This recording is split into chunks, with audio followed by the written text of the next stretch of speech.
देखिए अशोक गहलोत दो चीज में कामयाब हो गए। एक तो सचिन पायलट का ऑपरेशन करना था, वो तो परमानेंट कर दिया उन्होंने, तो ये उनकी जीत हो गई। वो अपने आप में बहुत खुशी से महसूस, हर आदमी कहते हैं बताओ पायलट का ऑपरेशन किया कि नहीं किया। राज जी के साथ लंबे समय से था कि वसुंधरा पे भ्रष्टाचार के आरोप लगाए उन्होंने, लेकिन उन्होंने चूक कर दी। उसमें 5,000 करोड़ का था, मैंने ही बताया कि उनका 22,000 करोड़ का हुआ, हम साथ ही थे दोनों। लेकिन बाद में कैलाश जी क्या हुआ, वसुंधरा जी के साथ उनका वो हो गया था। वो आरोप तो सच्चे लगाते हैं, बस इतना ही कि वो बाद में साथ रहते हैं कि नहीं रहते। ये अगर आरोप लगाए तो कहीं न कहीं सच्चाई होगी इसके अंदर, मुझे ऐसा लगता है, क्योंकि बिना उसके वो पत्र नहीं लिखते। हाँ, लेकिन बाद में क्या होता है कि उनको ज्यादा करते हैं तो फिर वसुंधरा जी से समझौता उन्होंने कर लिया था, विधानसभा अध्यक्ष बन गए थे। देखिए राजस्थान में लंबी लड़ाई तो कोई नहीं लड़ पाया, सब शरणम गच्छा में हो गए। मेरे साथ भी बहुत बड़े नेता थे, महल की महारानी कहते थे, वो सब वहीं बैठे हैं। एक ही व्यक्ति लड़ रहा है। आप ये बात क्यों नहीं कह रहे हो कि लड़ाई एक ही आदमी लड़ रहा है? पार्टी बना के और लंबी लड़ाई लड़ना लंबे समय तक, तो वो तो एक ही व्यक्ति ने लड़ाई लड़ी।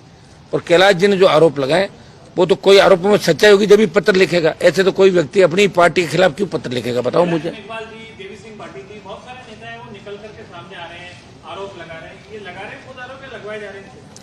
नहीं नहीं, ऐसा कुछ भी नहीं होता साहब, कोई ऐसे लगवाया नहीं जाता। आरोप तो अब मान लो मेरे पे कौन लगा रहा, नहीं लगा रहे हैं लोग, ऐसे आरोप लगाते हैं वो तथ्यहीन आरोप होते हैं, वो तो वापस खत्म हो जाता है।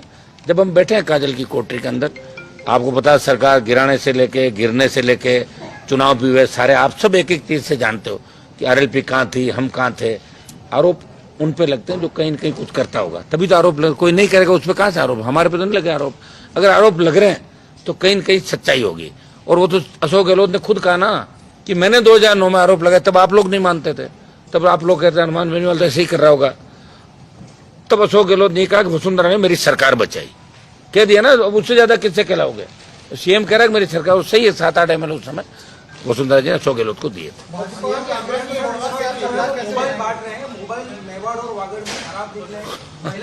उनको ठीक करा देंगे, खराब निकले तो उनको ही ठीक करा देंगे। मैं ये बता रहा हूँ, इनका तो काम है वोट कैसे मिले। आप समझो रेवड़ियां बांटना, वोट लेना, इनका मकसद एक वोट मिल जाए बस। देखिए अशोक गहलोत दो चीज में कामयाब हो गए। एक तो सचिन पायलट का ऑपरेशन करना था, वो तो परमानेंट कर दिया उन्होंने, तो ये उनकी जीत हो गई। वो अपने आप में बहुत खुशी से महसूस, हर आदमी कहते हैं बताओ पायलट का ऑपरेशन किया कि नहीं किया, तो कर दिया। और चूंकि उन्होंने क्या किया, वो खुद ही कर लिया उन्होंने।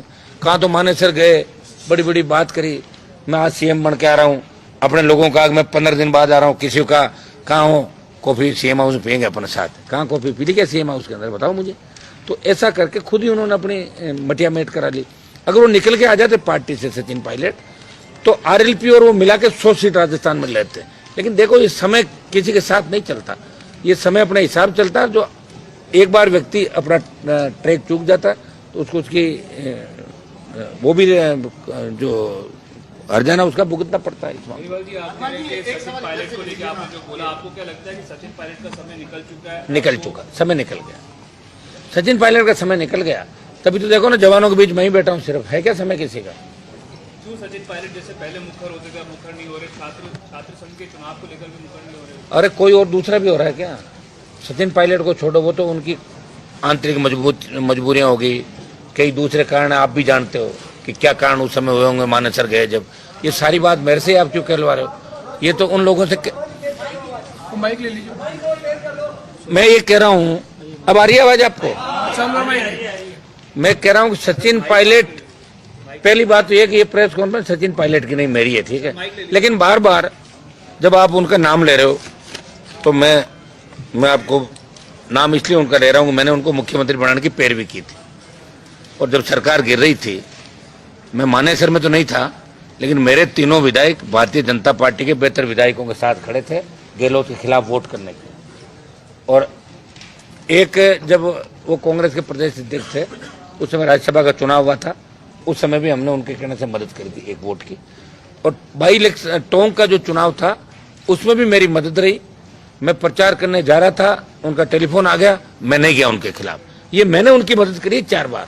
अब वो क्यों मुखर नहीं है, क्यों नहीं, तो उनका वेट थोड़ी करूंगा क्या? वो सचिन पायलट करेंगे जब भी करेंगे, हम निकल पड़ेंगे अकेले।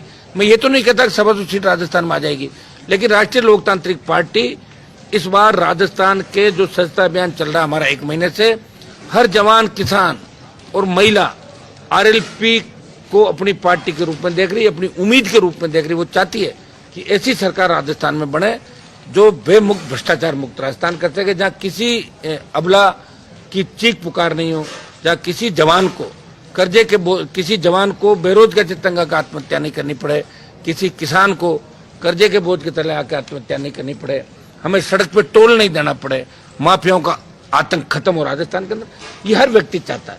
ये बार बार अपन पायलट, गहलोत, वसुंधरा इनकी बात करते, तो इनकी बात तो बेमानी हो गई। ये तो तीनों ही अगले जो 23 का जो सिनेरियो है, ये तीनों आपको कहीं नजर नहीं आए।